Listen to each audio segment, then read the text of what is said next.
Okay, let's just start the meeting at 3 p.m. I'd like to welcome everyone to the subcommittee and members, and also people that are online.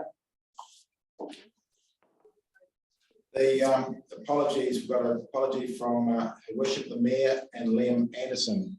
I'd like to move that the apologies be accepted. Could I have a second on that, please? Second on Tim. All those favour, say aye. Aye. Carried. Declarations of interest. The interest register has been circulated via Microsoft Teams and email, and there's a paper copy available on council table, I believe. I'll take that urgent items not being on the agenda. Item 4, minutes of the meeting. Minutes of the previous meeting were circulated separately via Microsoft Teams and email. That's the cycling and walking subcommittee meeting minutes, 18 August 2022. I'd like to move that the minutes of the cycling and walking subcommittee meeting held on 18 August 2022 be received. Can I have a second on that, please? Owen, thank you. All those in favour, say aye. Aye. Next on the list is the action list, and that will be read out by Scott Baxendale, the Group Manager of Assets. Thank you. Oh, sorry, I approve my digital signature to be added to the confirmed cycling and walking subcommittee meeting minutes 18 August 2022. Thank you. Item 1, which is the Milltown Weir crossing, the proposal we put forward to MB was declined. So therefore we're going to have to revisit it to council and look at what alternative options are actually out there and available to us in the context of that. Item 2 and item 3, which are the Haipura Historic Bridge Highway crossing and the trail exiting on State Highway 6, I'd like to take together. And we are discussing this with NZTA ongoing at the moment. The vegetation has been cleared, but we're actually going to pick it up as part of a wider health and safety review, which we've also spoken about. And then number 9, which is the Pine Tree Road connection, is a report of this committee.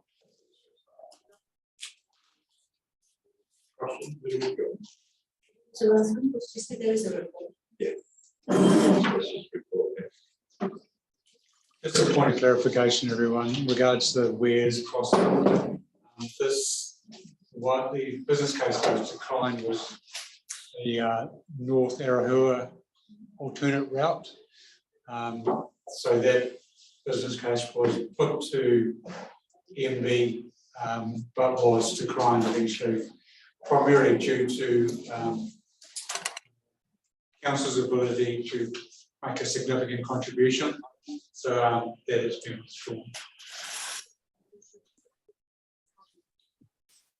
Any further questions for Scott?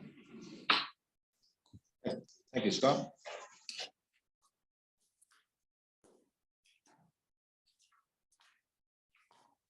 I'd like to move that we received the updated note from Scott. Could I have a seconder on that, please? Dave, thank you, Dave. All those in favour, say aye. Right. Carried. Next is presentation from Simon. So thank you, Chair. So this is an adjustment to the terms of reference that was adopted by Council at the start of this triennium. Unfortunately, we've picked up an older version of the terms of reference. So this, if committee recalls, previous terms of reference was modified to give the powers of the chair to have voting rights on the New Zealand Cycle Trail Committee appointments. So the terms of reference has been updated accordingly to pick that up. And thank you, Inga, for highlighting that. So, take any questions on the report. Having been a bit pedantic about the terms of reference in the first place, I proposed some suggestions and they'd all been incorporated, but not two of them weren't quite correctly incorporated. I wonder if I can use the opportunity now to get those right or to suggest the changes. You have to speak up quite loudly so Susie can hear you.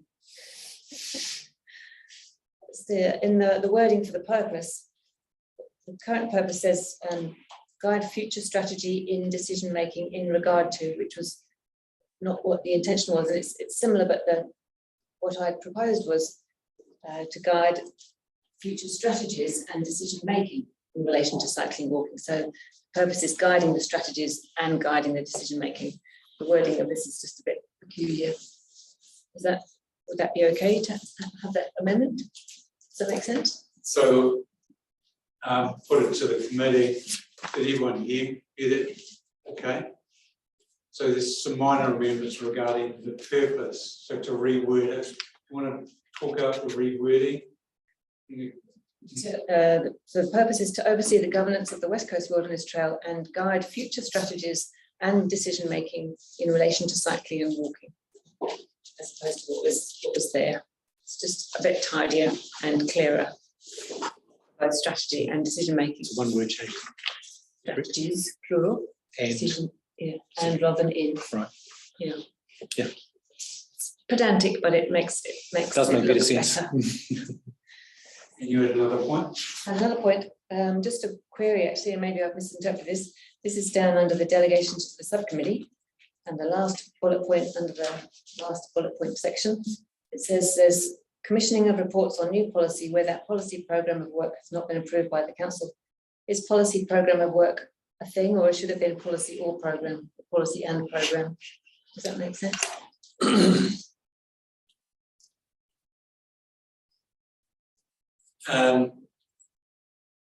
This is a standing item in terms of our terms of reference.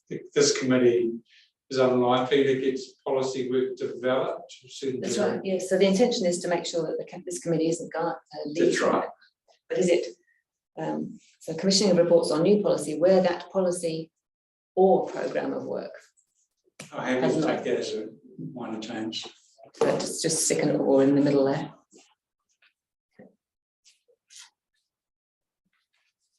Okay. So the chair basically to approve the recommendation, but also to approve the minor amendments as tabled today. Yep. So, Yep, sure. Is there any further questions to Simon? Someone like to move that we accept the report from Simon and also those minor recommendations, amendments, sorry. Sorry, through the chair, can we just have clarity on what that last one was that was presented? Sure. Could you just repeat that, please? Inga? have you got the terms of reference in front of you, Jackie? No, if she could read both what it was and what the suggested changes, that would be good. I can bring it up on screen if you'd like. I'll read it just now while you're doing it. So the cycling walking subcommittee shall have delegated authority to provide the powers necessary to perform the subcommittee's responsibilities, except commissioning of reports on new policy where that policy program of work has not been approved by the council. And it should say, I believe, commissioning of reports on new policy where that policy or program of work has not been approved by the council. It's just a typo, I think. Happy with that? Jackie? Yeah. Yeah, I don't think it's material. It's really just a correction, isn't it? That's right, yes. Thank you. So can we have a mover on that, please? Can I move that, having proposed Yeah. it? And someone second it? So, all those in favour, say aye. Through you, Chair. Yes. The advice recommendations now. Yeah. Yes, that's great. Thank you. Carried. Thank you. The next item is Destination Westland, Melanie Anderson, will give us a verbal update. Well,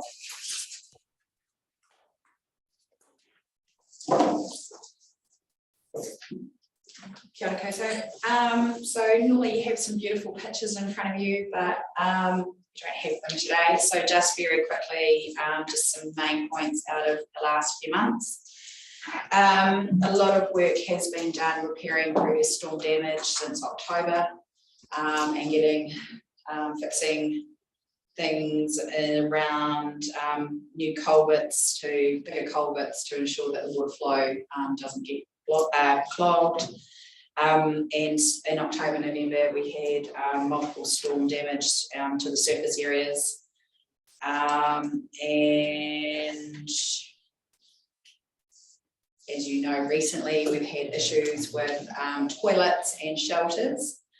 The other big issue that we're finding on the trail is toilet paper. And we've gone from having plenty to all of a sudden it disappearing quite quickly. So there's been a lot of replacing of toilet paper. We're working with the DA team on that, of one law in particular, that changing the type of roll that's in there to make it even harder for people. It got to the stage where the team actually put a note up in the worst offending one to say, look, I understand you might need a lot, but please leave at least one roll for our cyclists. And what we have found is that notice has been working, where people are taking still obviously for own purposes, but leaving us some toilet paper for our actual cyclists that do use the trail. Sign vandalism continues to be an issue, but luckily we have had quite a bit of good weather from a trail maintenance perspective. And I'm not going to say anything more on the weather. We'll leave that discussion right there because I don't want to be the jinx. Happy to take any questions.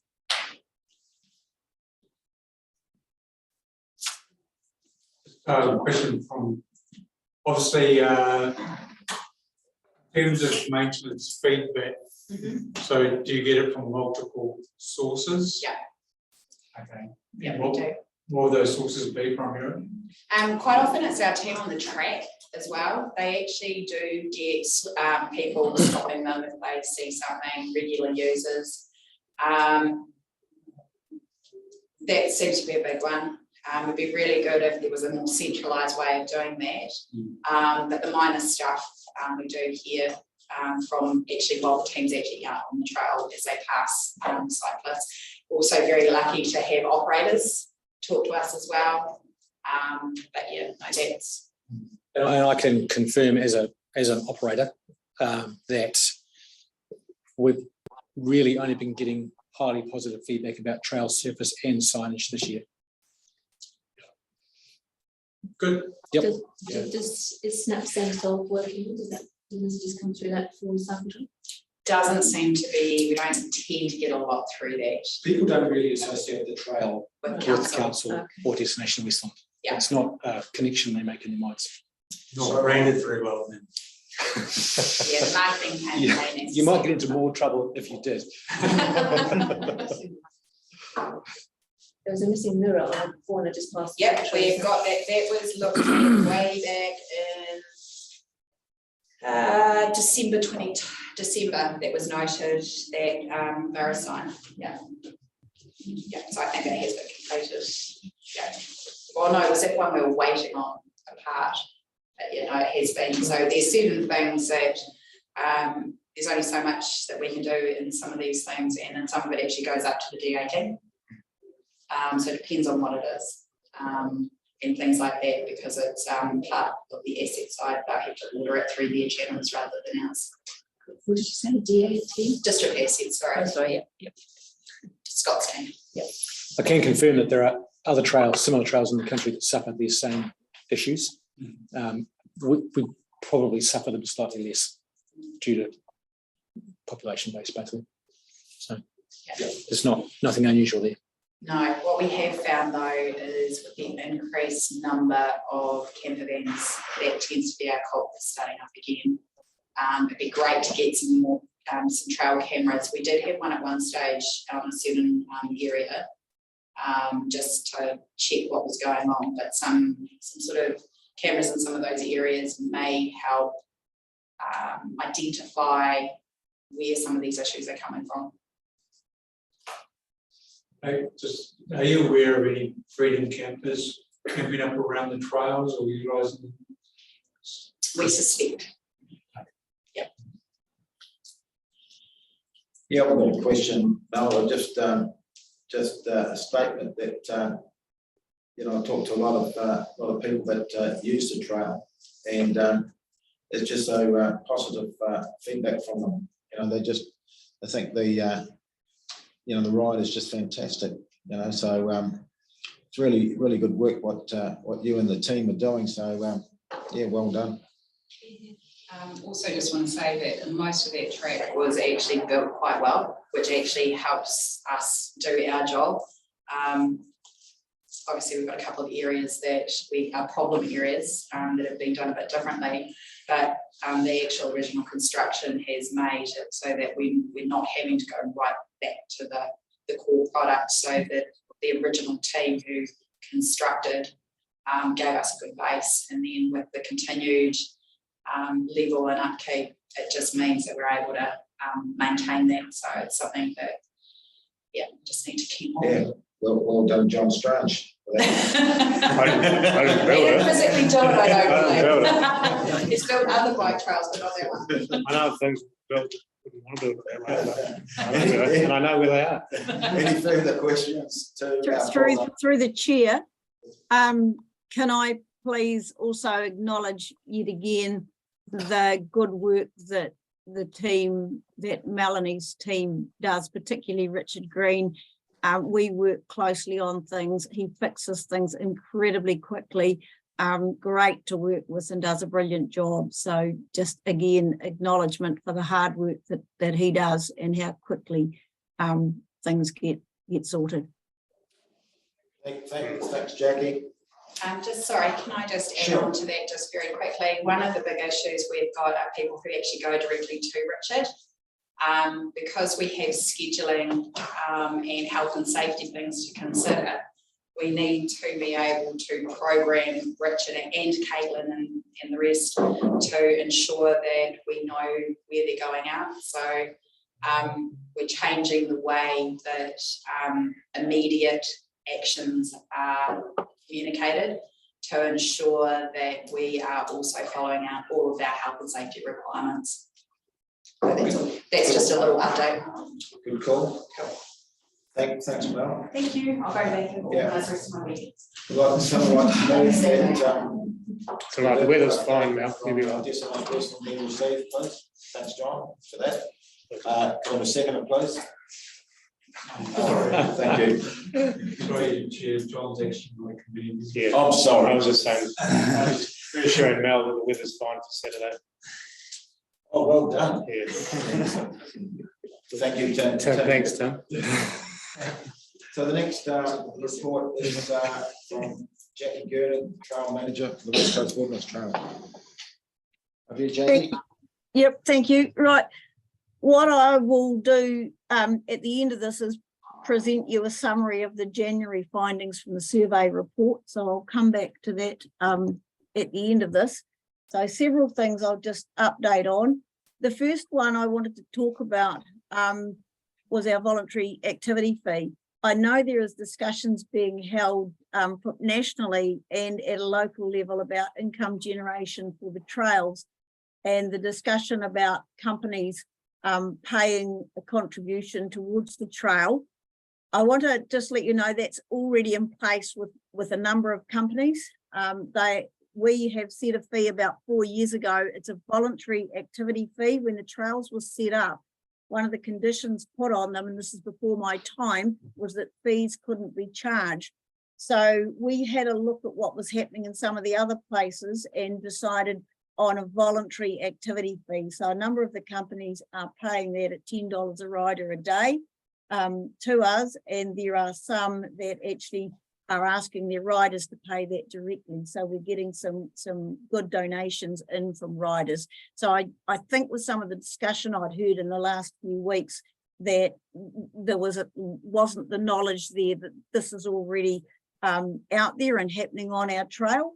And certainly it could, I pick up on it as much as I can. About 2 weeks ago, I'm out on the trail quite a lot, picked up a new Christchurch company, and I'm approaching them for similar sort of thing. And we've just had an American company using the trail, contributing to it as well too. So that's good. We have also, it's the free independent riders that are the ones that we're really trying to pick up on. So the people that aren't coming in with companies. So we've put out, paid for and put out 12 large signs across the trail in the last few months. We have also printed flyers, and they're in all the shelters, and they are with a number of the key operators. They are also handed out when we stop riders on the trail to collect up their email addresses. So we're doing quite a lot in that space at the moment. So I just wanted to put that on the table with the discussions that have been going on. It's not a blank canvas at the moment. There is an awful lot happening to try and get money off riders. And we set a thing of $10 a rider a day a few years ago. So that's the first thing I want to say. Accessible ride guide. We should have had the ride with Ross Ormsby on the trail, but unfortunately there was an illness that meant he had to pull out at the last minute. That's now scheduled for the end of March. And we have a number of accommodation and activity operators that he's going to have a look through their place, as well as the trail audit, and also preparing the communications for us for our general marketing and for the website. The new website is almost completed, and the new guidebook is also almost completed and will be run in conjunction with the accessible ride guide that we're preparing with Ross Ormsby. Moving on to the Grey District section of the trail. So I'm doing quite a bit of work with Arathi Nair, who's the Transport and Infrastructure Engineer at the Council. There are a number of items that we're working on with the Grey District Council. Some of these include trying to get a resolve with the issues with the Pony Club toilets, which have had a third party creating a lot of mess in them, which really exceeds what the Pony Club can be expected to clean. I think there's a resolve coming with that. There are issues around surface, the condition and subsidence of the trail with the bike stands and the CBD, and also enhancing the interpretation and signage and kilometre distancing on the trail. So we've got a spreadsheet of things that we're working through with the Grey District Council, with Arathi on the trail, and we've started up meeting regularly, the two of us, to work through these. In terms of media, so we've done a campaign with DWC Tourism towards the end of last year. Going into our 10th year, I wrote a big feature, a big double-page feature for the Grey Star.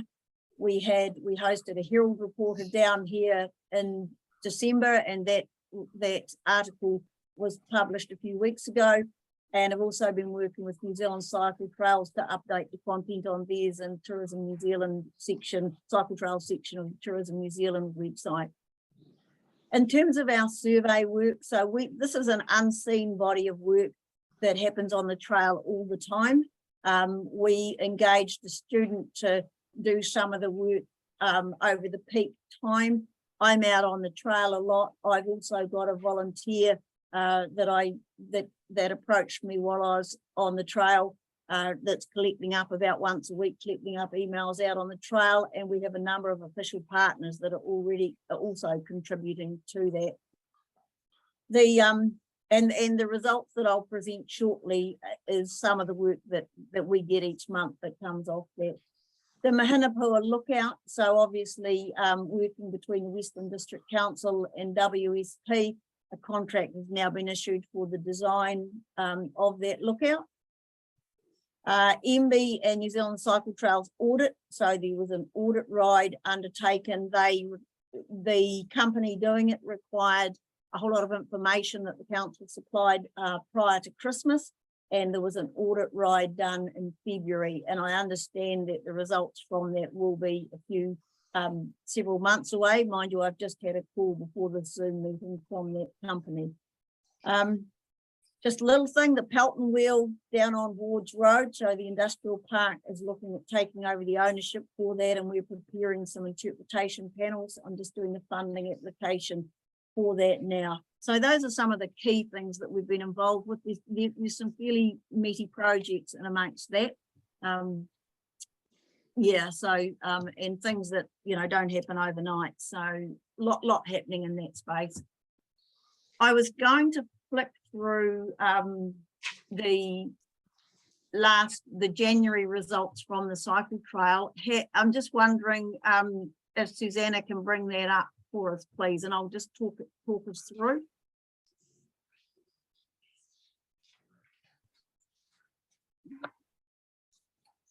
So do you want to just scroll through this and I'll just talk to it. So what I've done a summary of a report that we get. So we just go back to the start of that. Let's scroll up a wee bit. Okay, right. So this is the body of work. New Zealand Cycle Trails want at least 300 and they're aiming for 500 surveys a year. So we are doing this continually every week out on the trail. It's a constant job, and it provides all the data reporting that you see me putting into economic and media reports and all sorts of things. I will say that the information that we collect up does not change much from month to month and year to year. So we've got a fairly good sample size. I think our market is fairly stable, and a lot of the feedback is very similar. So, you know, often people ask me about, you know, what's happening out on the trail. It doesn't actually change that much. Similar results, sort of almost ditto from month to month, but we'll just scroll through these.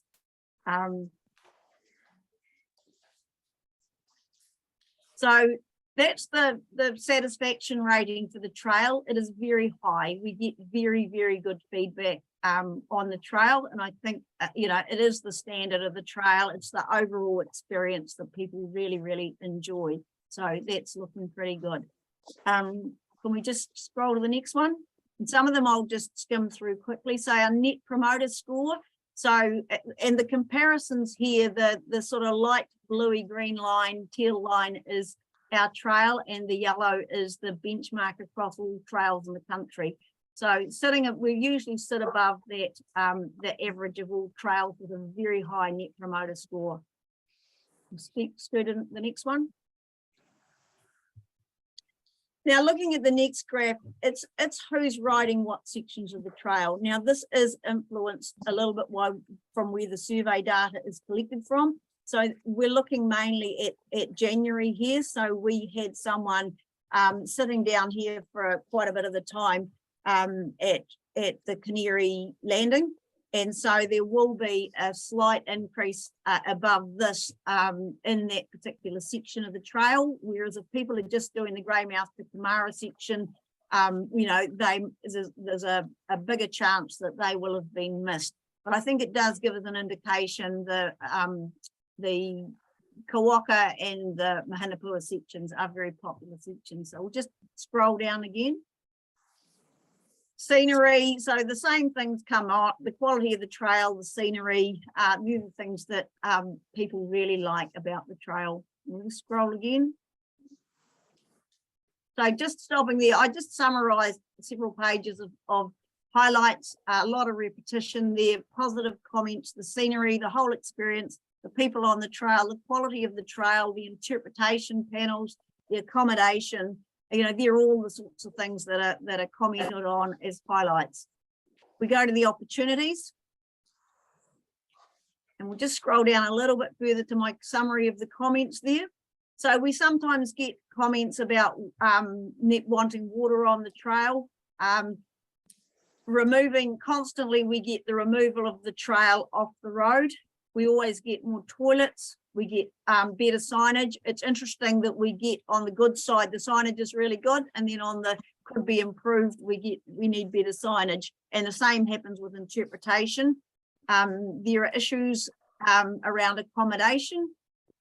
We get in January, particularly the need to widen the trail on the Canary Waterway section. And we constantly get people who want a coffee cart somewhere on the the Kawaka section. And obviously there's no real business case for that, but it comes up all the time. So those are the sorts of things that we get in terms of what could be improved. The rest of it I'll flick through. Word of mouth is the main way people hear about the trail, and our website is performing reasonably well.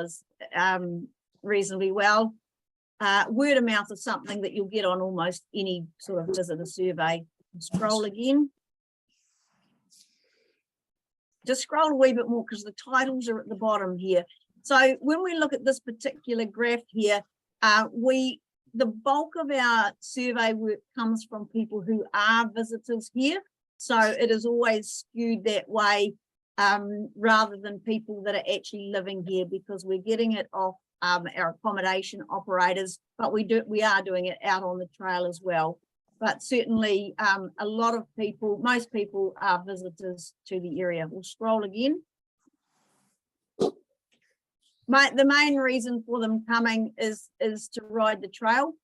When at the holiday time, so in January, there's a few more that are just here on general holiday and riding the trail, but the bulk of people coming here, it is solely for the purpose of riding our trail, and they would not be here if it wasn't for our trail. I think it's really important to remember that in terms of the benefit from the trail. Average night of stay, so that's 5. That's actually snuck up a couple of little points in the last, from the previous survey we've done. It sits usually just under 5, and probably holiday time may have caused that, but that is a very good length of stay for us. And again, you can monitor what's happening with the trails overall. So it compares for that. So the travel party size, we've always had large groups of riders on our trail. I think most people probably observe that just when you're driving past people who are riding. Next one. Okay, there are some questions in it about why people are riding the trail, and most of them for us are on a cycling holiday. So that's it. That correlates with the main reason that the trail is the main reason that they've come here. Some of the other trails, that are more urban, people are on it for exercise and riding to work and riding to school, but ours is mainly holiday. Okay, most of our trail, there's about half our trail or more than that now. This figure's gone up.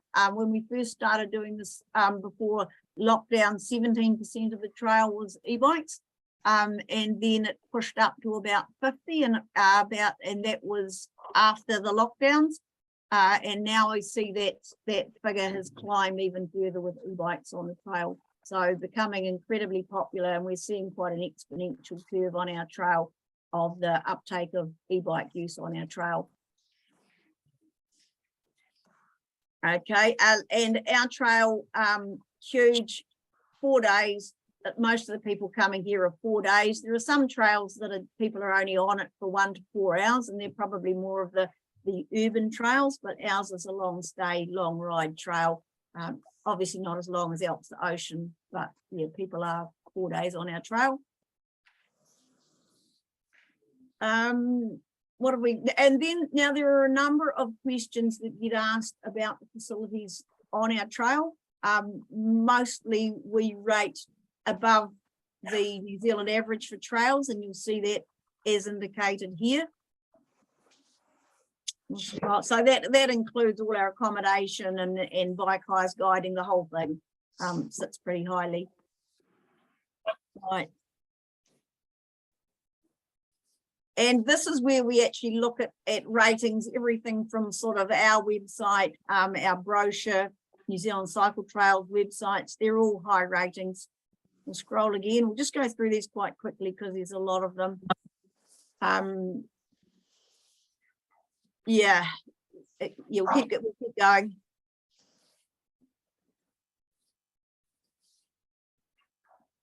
And go again.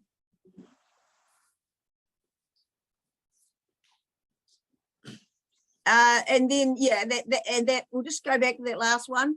So they asked for comments about things like the scenery, the trail difficulty compared to what was expected, the trail gradient, the condition of the trail, signage on the trail.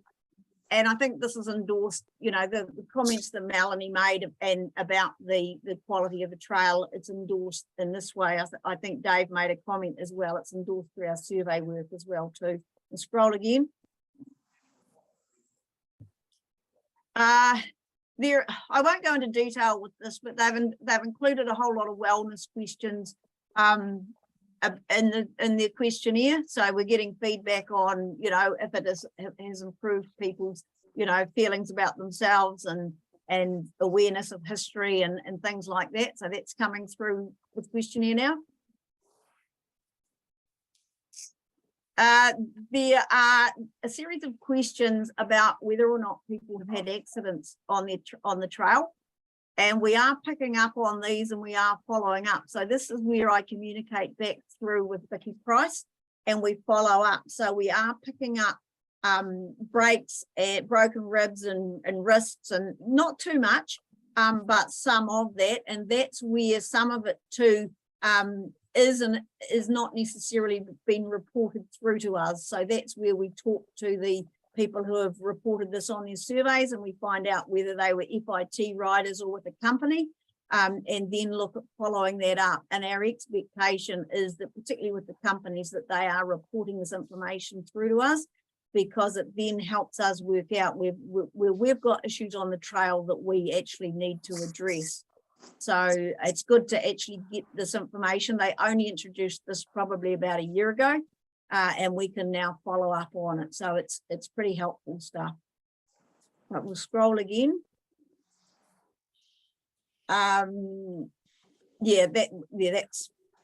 scroll again.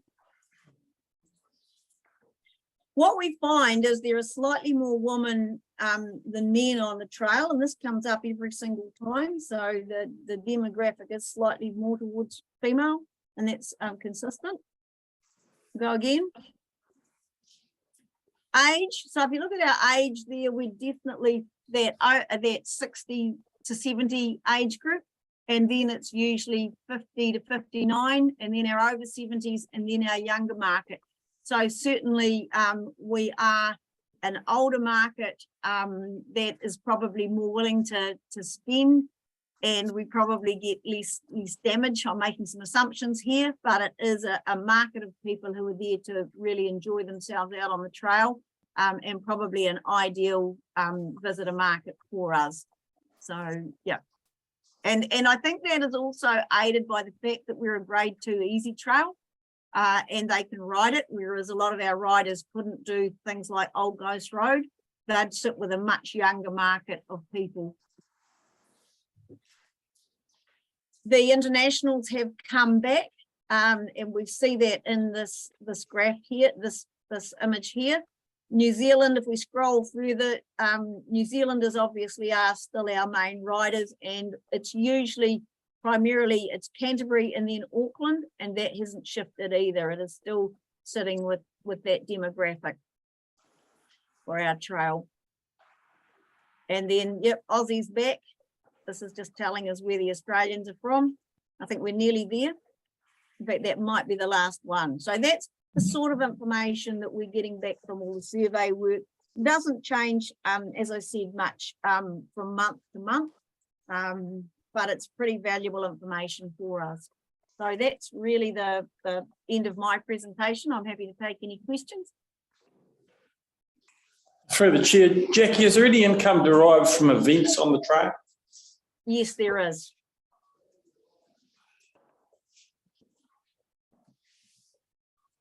Just if you want me to elaborate on that, yes, we get income through from all the events, and we also are getting significant contributions now from John Moore's ultra marathon as well too. We're getting some really good donations in from the people that are participating in that. Curious about the surveys, and you talked about stopping people on the trail. Are you stopping people to do the survey on the trail, or to give them a copy of it to do later, or are the surveys coming through accommodation or operators, or why are you stopping them, and how's it all working, and how are they responding? When you do- We get email addresses. It's all set up. It's set up nationally, and so we get their email addresses and we send them a link to the survey. So you're just briefly stopping them and on they go. Yep. Giving them a donation brochure as well too. Yes. And you try and stop everybody that you're coming into contact with, or whenever you're out there? How does that work? Absolutely. Standing on the trail and stopping them. Yeah, just like that. And if I'm out cruising, happening to drive somewhere between Grey and Hokitika, and I see a big group on the trail, I will pull up and wait for them to arrive and grab them there as well too. But it's usually out on the trail and also in the campsites in the evenings. And as I said before, we've got accommodation operators. There are some of the cycle trail companies helping us with it, and I've also got another volunteer out on the trail. So we tackle it many ways. A lot of questions to be answering. It's set up so that it happens quite quickly. A lot of them are just tick box questions. Thank you. Jackie, just on the where to fill up for water, did they get any idea like how far apart that should be at all? I don't look at that too much at all. I think the answer to that is telling people to take water bottles with them and be self-sufficient on the trail. I think when we start to supply everything, it becomes very difficult.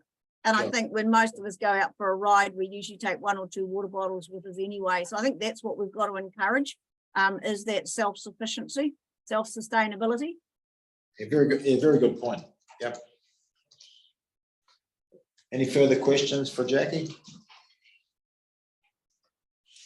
Thank you, Jackie. Would someone like to move that we receive Jackie's presentation?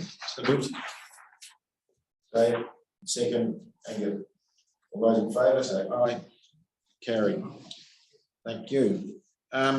Grey District Council, a warm welcome to Jack O'Connor, who has replaced Councillor Peter Haddock and representing the Grey District Council at these cycle and walking subcommittee meetings. Page here. Hi. Jack, would you like to say a few words? Yeah. Firstly, I'd like to thank everybody for being part of this, because it's really exciting for the whole of the coast. And while the majority of the trail sits within the Western District, I advise that the new council has got a really good appetite for progressing recreational tourism in particular, and cycling's a huge part, and walking a huge part of that. So being new to this, I haven't really got a report as such. Thank you, Jackie, for the mentioning the things that are happening in the Grey District at the moment. And there are other avenues outside of the Wilderness Trail that they are looking at to develop, especially around Lake Brummer at the moment. So it's quite exciting to be doing that. And just mentioning that, looking at the bike parking parks for bikes down in the central CBD, it's been quite a crucial area that they're looking at the moment, because we just don't have anything in Greymouth at the moment. We've been sort of bypassed that. It's nice to go around Hokitika and see that sort of development that's there. And we've been looking at different ways that we can actually, where we can put them in relation to businesses to try and grow that tourism. But yeah, so Peter's been representing us up to, Peter Haddock's been representing us up for the moment. So at the moment, I'm just going to find my feet, work into it, and hope we can develop some supporting. But as I said, there is a really good appetite for advancing this whole piece of, and the cycling. I know there's with cycling and walking, but the cycling part of it is, that's where we see the huge tourism part at the moment. So, thank you very much. Good on. Thank you, Jack. Next is sorry. Oh, sorry. Yes. I'd like to move that we receive Jack O'Connor's Labor second on that, please. So, and thanks, Tim, and then you've got the thanks. Thank you, Tim, from Manawa. Is it Manawa? Energy. So I guess the only thing that I can give you an update on, and it's not much of an update, is around the work anticipated for the loop line. Things are sort of moving rather slowly there, so we're still yet to gain consents for that work, but the background work for that is still ongoing. When it's going to happen, I'm not sure. What my gut feel is it would probably be even unlikely before next summer season, if you like. So all I can do is keep you posted, and yeah, that's that. Of note, last week we were approached to take someone up into the Kawaka Pass area, someone representing MB, who was a bee specialist. So if anyone's noted a lot of bees around or been stung, they found 50 abandoned hives up there who were tested for disease. So his likelihood is that they'll probably go back in there to destroy them. So from us, that's about it. Yeah. Any questions? Obviously, Tim, obviously we did a bit of work with you previously around the loop line work, so we're all ready when you are to actually give us a bit of lead in time for that operationally, in terms of when you have some locked in dates, etc. Oh, I would expect, you know, if we give you 6 months notice on. Okay. Thank you. Thank you. Thanks, Tim. Would someone like to move that we receive the report from Tim Brady, please? So, Jack. Second, Dave. All those in favour? Aye. Carry. Thank you. The next on the stand is our neighbours. Conservation. Owen. Koto, a long list of brief updates. So if you'd like any more detail on it, please just ask. A high priority for us remains working with council around the future of Council Bridge at Pocket Gorge. So we're jointly working on developing options there,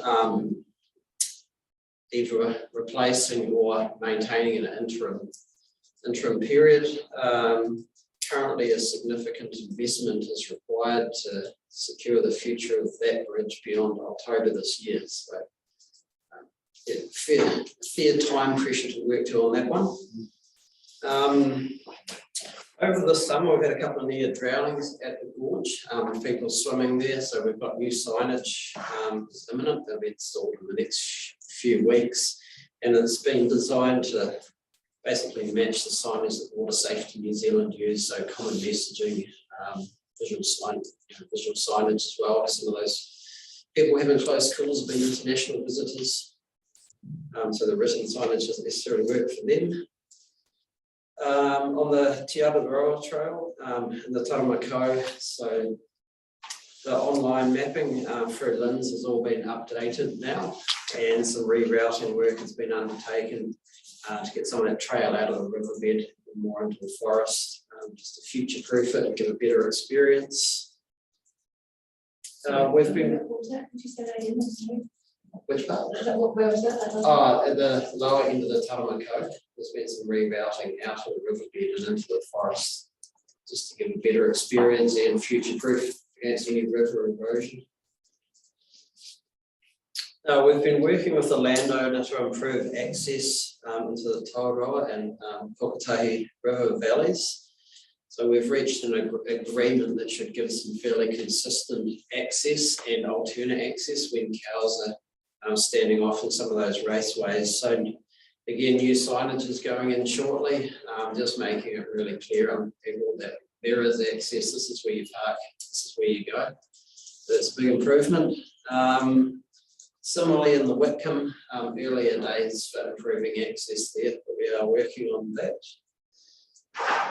Matters pertaining specifically to the Wilderness Trail. I guess this is more in the proximity of the Wilderness Trail. So the Wards Road bridge has been replaced and new signage there just to avoid that confusion of cyclists continuing in a way that's not part of the wilderness trail. At Larrikins Road, rerouting the trail, we've given a letter in support of principle of that work, so we're just waiting an update really.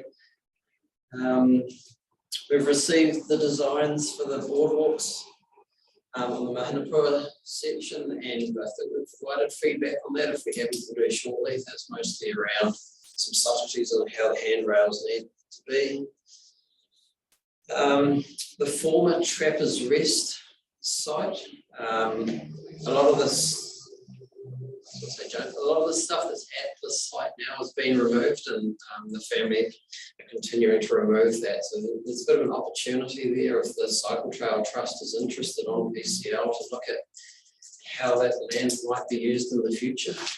We're not proposing to drive anything there, but we're certainly open to discussions around that. The Mananui Rail Bridge, the historic bridge there, that's due for some quite significant inspection work, which could lead to core sampling of the timber, which could lead on to more maintenance action being required. We're just working through at the moment how we fund that. Sorry, where was that again? The Mahanapua Historic Rail Bridge. Right. So we took over the crossings. So that one, too. And then you probably remember the money that we were going to contribute to the main boardwalks on that Mahanapua section has been repurposed to upgrade the small boardwalks and also improve surfacing through there. And we've got that work programmed for this winter. Moving into our backcountry, our teams have worked up the Arahura and Taipo valleys. They'll be going to the Tarawara through in the next couple of weeks. Rapid Creek, we've got a cableway up the Whitcomb. We had a couple of visitor safety incidents here where that cableway is actually not the cable itself, but the associated sort of winder has failed. So that's out of action at the moment.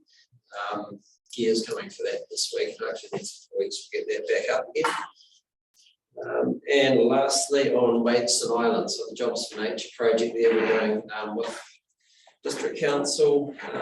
A new section of track's been completed and opened, and that's thanks to the generous funding that's come through the dairy factory. That's not a good asset. Yeah. Any questions? Yeah, just sorry, just on the design for the boardwalks at Mahanapua, which ones are those? The main boardwalks that will okay. replace them. Yeah, it's just some tweaks required on the handrails and extenders. Okay. Yeah, just through the chair, we've got some provisional designs developed on the doubts, and that hasn't been QS or costed yet. Yeah. Just waiting, I think I can pass on to you, Owen, for feedback in terms of the design. Yeah, that with our engineer, I think he might have given the feedback. I heard. Okay. Thank you. Through the chair, is there any progress on the bridge on the Canary Forks race section, the curved one, placement for? Canary 11? Is that the one, wouldn't it?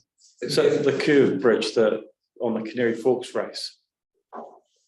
That's been replaced by council, so that funding has been approved, project has been costed, and it's about to be completed. I think we'll be installed shortly.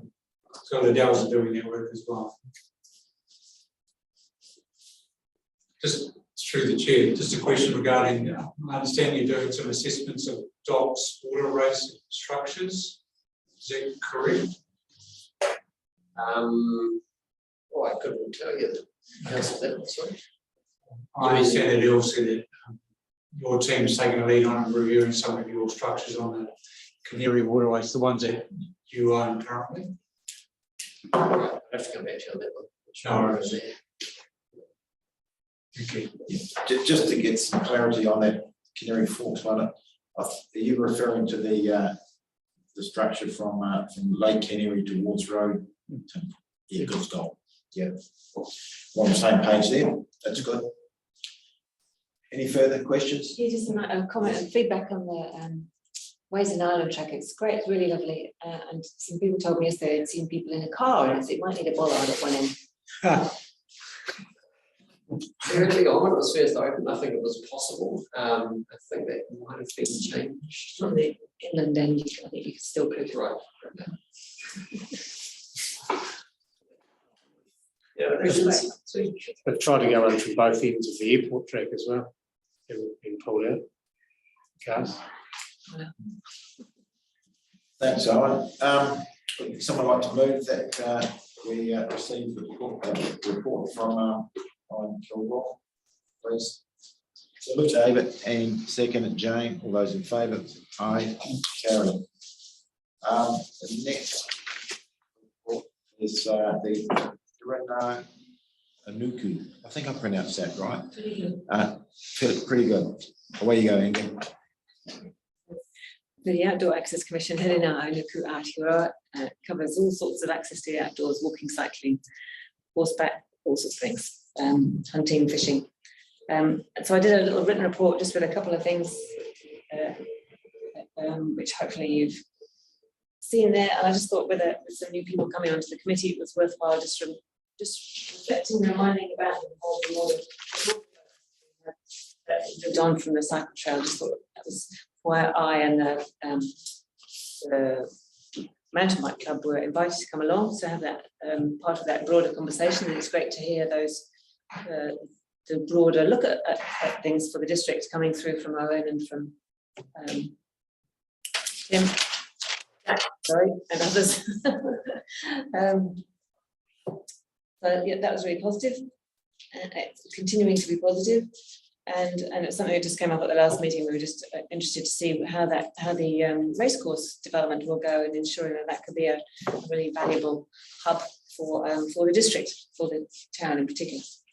I was just highlighting the exciting plans down in Operator Fox, and then I just had another couple of things just to add in there that I didn't have at the time of writing.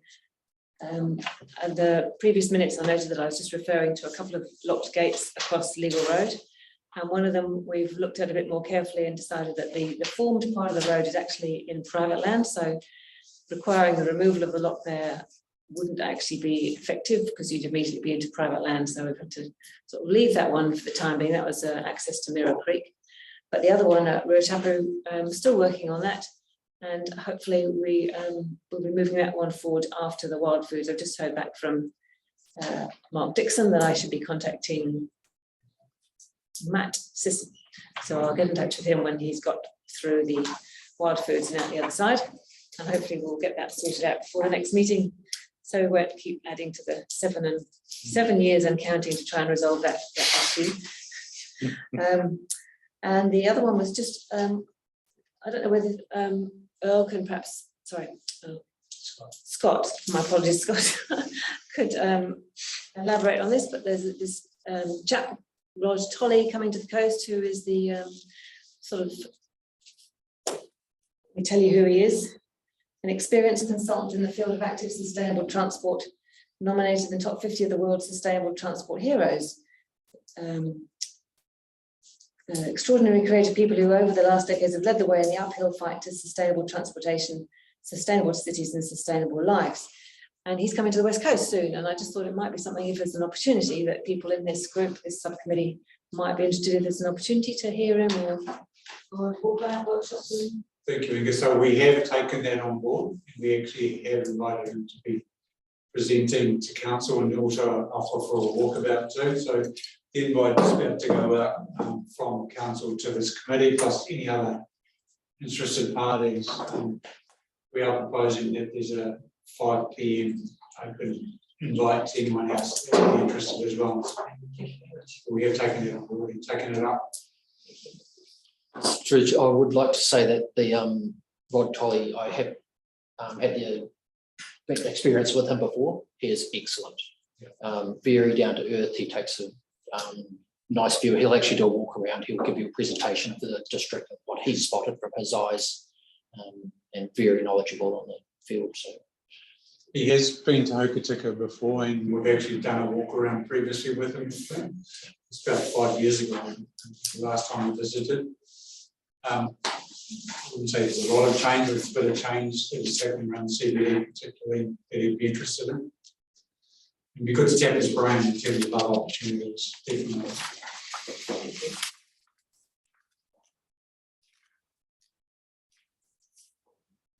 Any questions?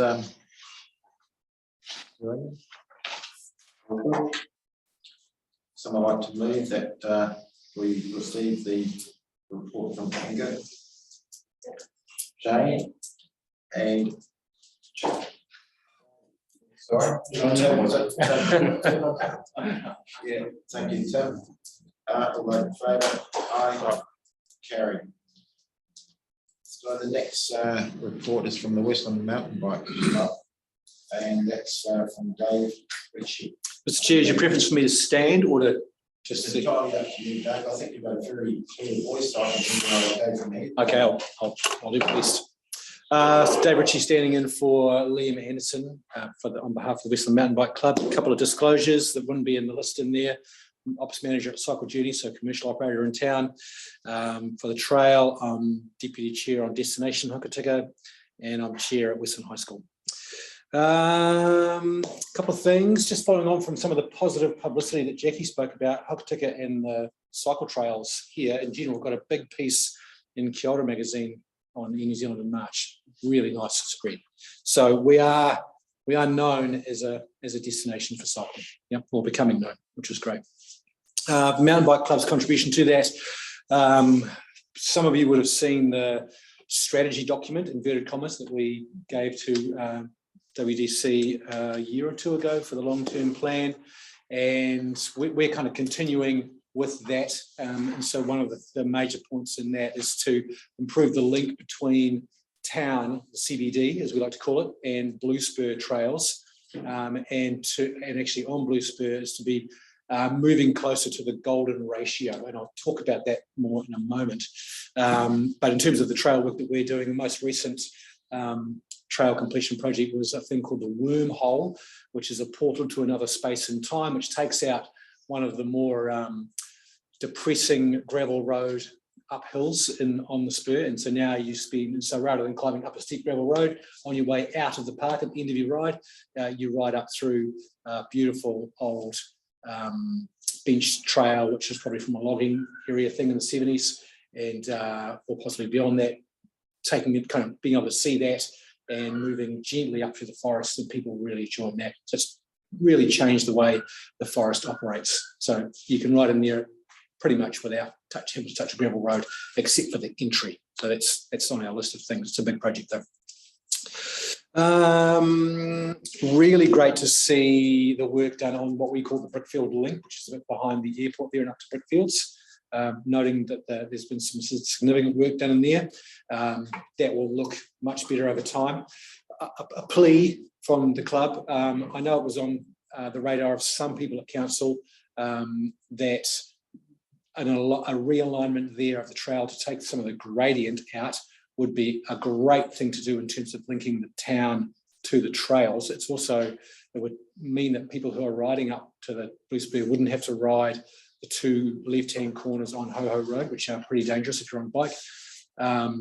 That link would be great, and just a plea for the future, if possible, recognise that, talk to us, because we do have the ability and the skills to be able to say this is how to regrade it, and this would be the fix. So if you've got a machine going in there, that would kill two birds with one stone. Recognise that there may not have been that opportunity, may not have been that information in the right place at the right time, may not have been the appropriate equipment, may not have been the amount of budget. Get all that, but just a plea for next time. May not have had the skills. Well, I mean, we have the skills to be able to put the trail in the right place. It's about easing the grade of the trail, because it's very difficult to walk or ride because it's quite steep for a short period of time. And there is space. We've been in and had a look personally. There is space to change that. Means building another 200 metres of trail, I think, to make it so. And then it will be a far more attractive option for transit around the region. So we can put that one in front of Mr. Toddy. I'm sure he'd go, yeah, crack into it. It's all about the steepness of the grade, and then of course the steep grades in the fall line make the trail less sustainable. Just to kind of through the chair, stop you there in terms of not stopping you, but ask a question. The issue there was, what I recall, we didn't actually own the property that proposed to put the I suppose the relief and gradient in, but I believe that land has been sold to another party now. Now may be receptive. No, different place.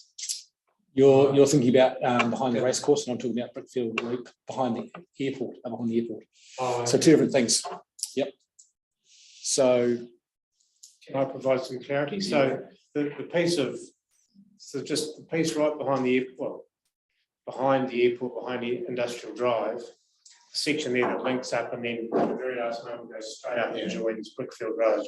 So it's a very steep piece there. So for urban travel, for anyone who's commuting or school kids coming up and down from there, really steep section and then down onto a really nice piece. It's recently been opened up to the way it was first built. it's good. It's like a 2 metre wide dual carriage gravel track, which was awesome again. Ideal. The piece up the top was a piece where there was a fund application prepared with council that just didn't get submitted. It missed the submission date. So that's the piece that is a desire to rebuild that and make that at a target grade that'll become a thoroughfare of travel once that happens, especially with the work that's just been done to clear the base piece. I think the key is for us to capture it as an action out of this meeting to investigate. Yeah. Yes, I think that was on the agenda, but well, not this agenda, but it was on the council agenda before, and the funding deadline was missed, I believe. Yeah, through tourism infrastructure. I think it might have been. Yep. The other link that you're referring to, Simon, is behind the race course, and that's a very short piece of trail. And yes, you're right. The landowner has changed, and it's been communication. Communication. Includes me, yeah. And so I'll let you finish the mountain bike. Well, so for the mountain bike club, some identification of the easing of that was identified.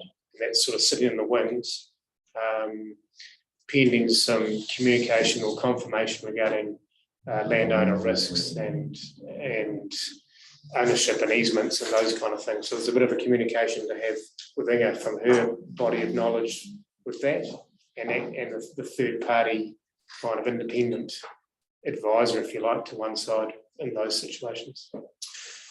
And those are the two kind of critical bits of trail linkage between town and Blue Spur, which are, if they were solved, then you would have a really pleasant trail experience between town and Blue Spur. That would be a significant improvement.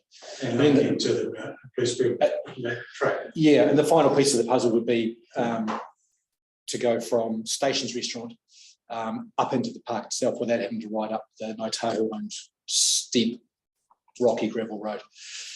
So that'd be the final piece of the puzzle. But that's not to you guys. That's probably more for us. Worth noting that Mountain Bike Club members do actually keep elements of that existing trail between here and Blue Spur open, and they mow lawns. They clear the sides. Pipeline Trails, a classic. One of our members is a stealth maintainer of that piece of terrain. So, yeah, happy to be involved in that kind of stuff. I talked before about the golden ratio. I was fortunate enough in November last year to attend the Sustainable Trails Conference in Tasmania. Global trails thing, lots of cycle trail stuff. The golden ratio is part of a presentation that a man called Glenn Jackson from an organisation called World Trail gave, and they build a lot of trails in Australia and Norway, other parts of Scandinavia and Europe. Pretty well-known world, global trail building organisation, pretty slick. And he gave an excellent presentation, and there was many about the golden ratio. It was to do with what kind of ratio of trails in terms of grading trail difficulty, both for walking and for riding, that a town needs to be able to be recognised as a cycling town, or a biking town. or actually, as he said, a trail town. And so, and there was a couple of other things that popped out of that conference, a couple of stats that kind of stuck in my head.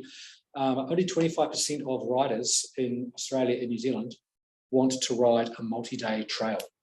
So even though the Wilderness Trail, fantastic asset, drags a lot of money and vibrancy into the town, that's only 25% of the riding market. Yep, by far and away the biggest market is actually that of the ultra marathon runner.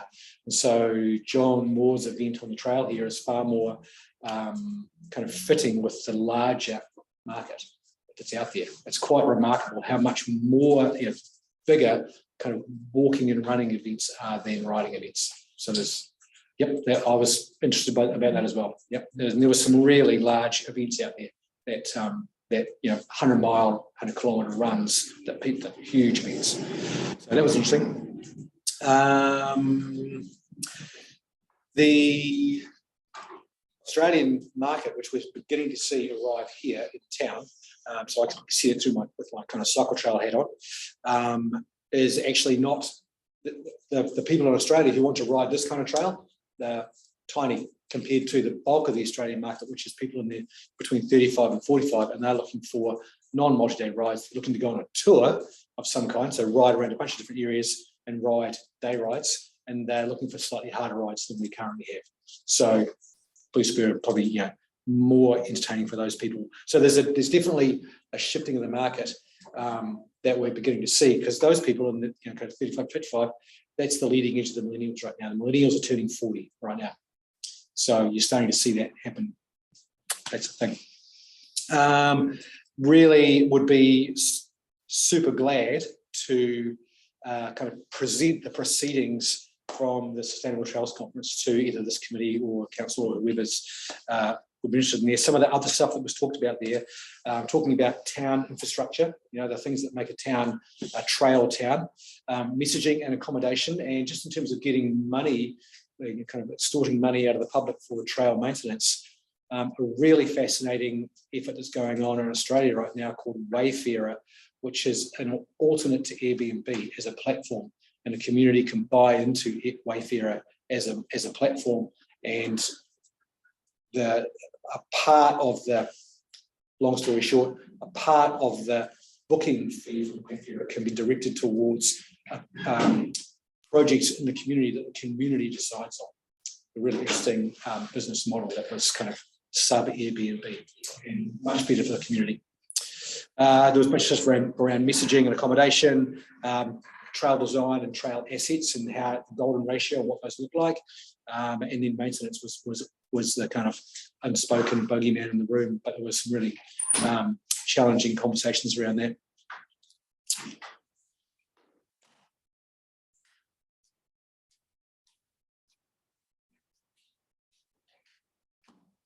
End of the lecture.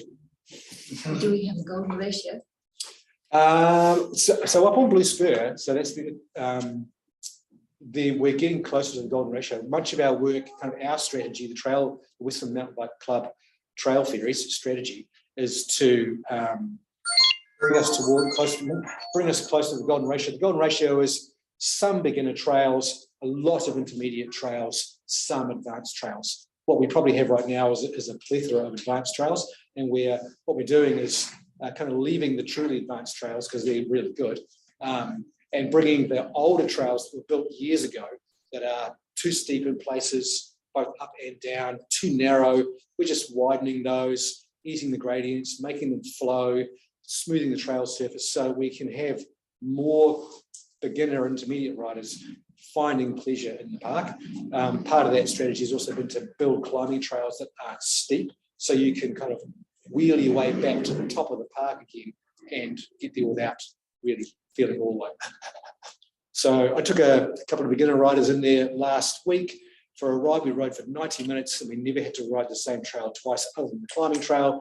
And they were just like, wow, this is incredible because we have got so much more on offer now in terms of those intermediate trails. So we're getting closer to that golden ratio. And it's really about refurbishing or renovating the older trails. You say, John? John's a trail. He's an honorary trail ferry. Not on really. Yeah. Whippersnappers. Any questions? Through the chair, so Blue Spur is a destination or a marketing. Does the club actually promote it? It's on a body of, it's on a database called Trail Forks, which is a Canadian-based mapping of all the trails in the world. Is it actually marketed as a Hokitika piece of tourism infrastructure? It is, well, you could talk through Destination Hokitika, which has mountain biking as one of its things on the map and that kind of thing. I think it'd be fair to say that the last promotional asset that was made for Blue Spur was made a long time ago. It's really different now. It could probably be reworked. We recently did a little piece for Destination Hokitika as part of the Regenerate campaign, which has been social media campaign, which has been running for a while now. And they did a piece on the trails. It looked really good actually. And it was clearly about video footage. It was a 2-minute piece on Destination Hokitika social media paid feed thing. And it was, it was teenagers and young women riding and females riding, and it wasn't a piece. It was about the building of the trails, the people who do that, and the different kinds of riders that's now attracting. And we definitely, anecdotally, we see riders from Canterbury coming to ride, specifically to ride here, because it is different and good. Do we actively market it as a club? The reality is for us that we really like building the trails, but we're not that good at social media. Anyone driving from, say, Queenstown, Wanaka, and heading to Nelson to ride, if they've got Trail Forks, can see that Hokitika has riding. So it's they'll often stop. And they'll stop. And so the word is getting out more and more. So it is, when you're looking on that, there's nothing between effectively Wanaka and Nelson, well, nothing south of us until Wanaka, and effectively you've got the Croesus and Reefton above us, and then you're into Nelson. So Hokitika, with the location, the amount of riding, and it includes Wilderness Trail, so those things are all in there, so people can see that. But yeah, Hokitika stands out as an island of riding, as it were. And so one's like the Ghost Road is popular because of all. Well, that's a multi-day type ride or a long single. This is a up and down multitude of riding in one location. People who are going to the Ghost Road or the Paparoa from south will often stop here. To ride here. Yeah. Because it's a similar grade of riding. It's an intermediate grade riding.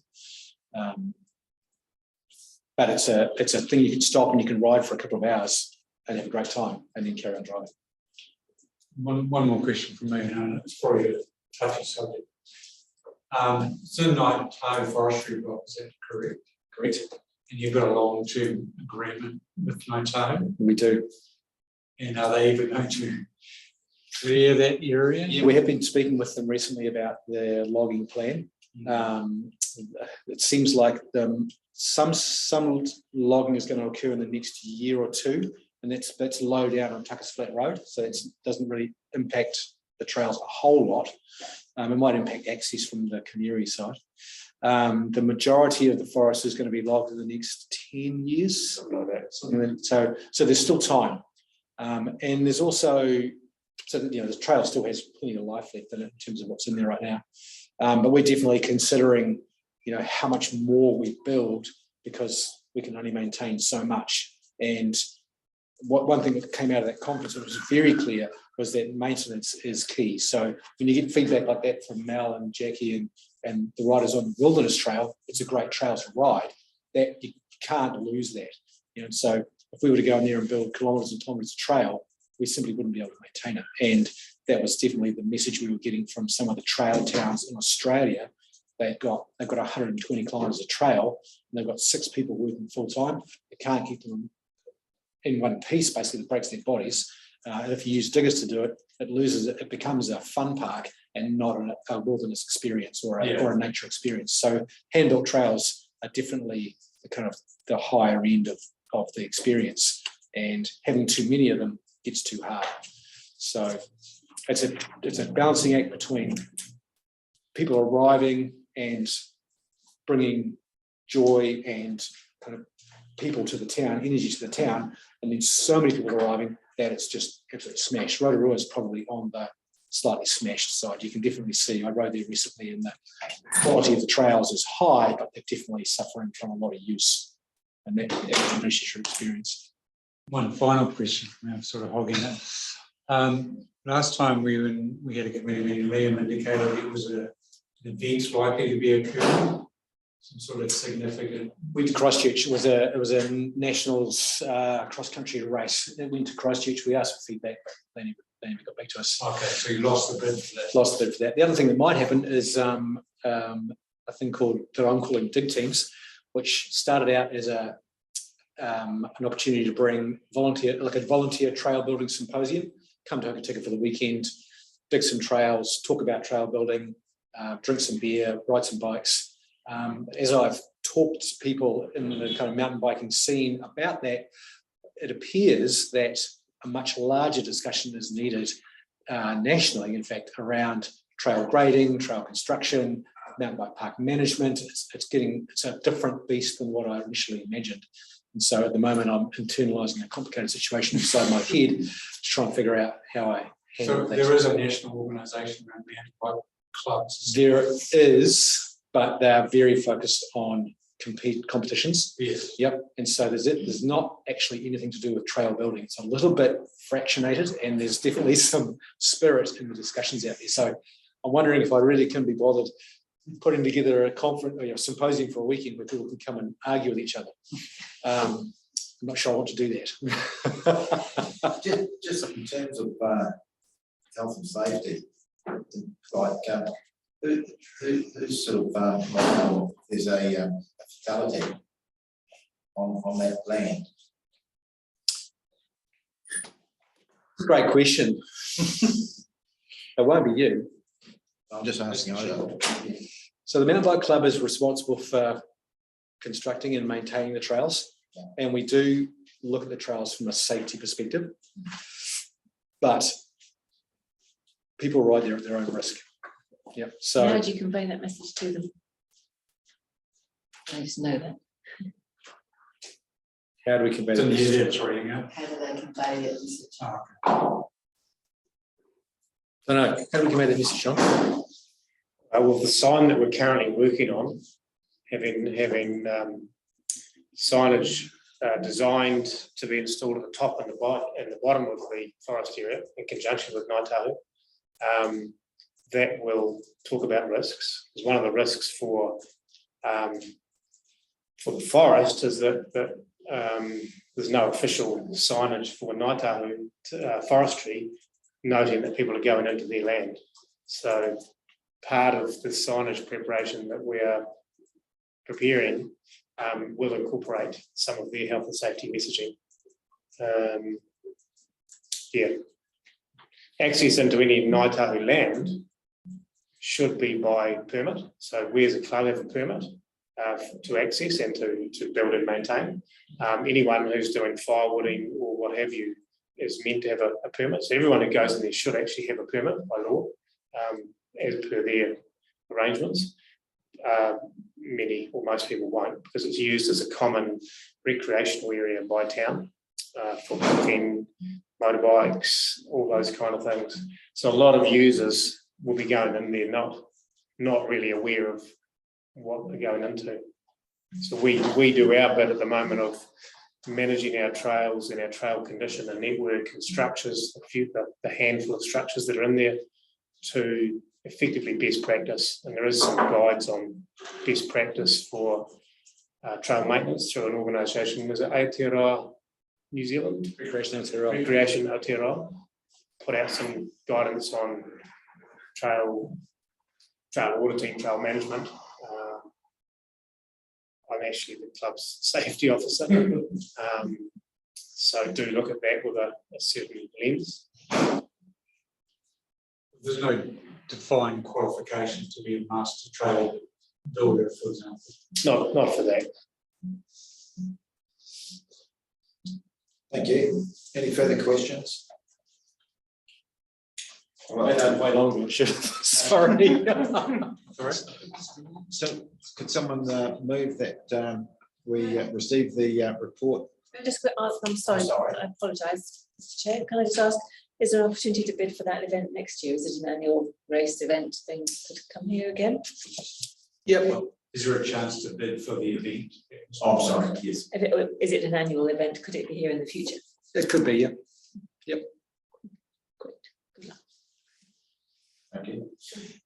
Could someone move that we receive the report and also that council action to investigate and propose realignments behind the racecourse and the brickfield. So they moved and buddy. All those in favour, say aye. Carried. Right. Resolution to go into public excluded. Someone like to move that we move into the cycle walking subcommittee meeting, move into public excluded, please. Jay, Dave, all in favour? Aye, carried. Like to advise that the meeting will be adjourned for 2 minutes to allow for the committee to disconnect from Zoom from the open section of the meeting and reconnect via the second Zoom invite of the public excluded section of the meeting.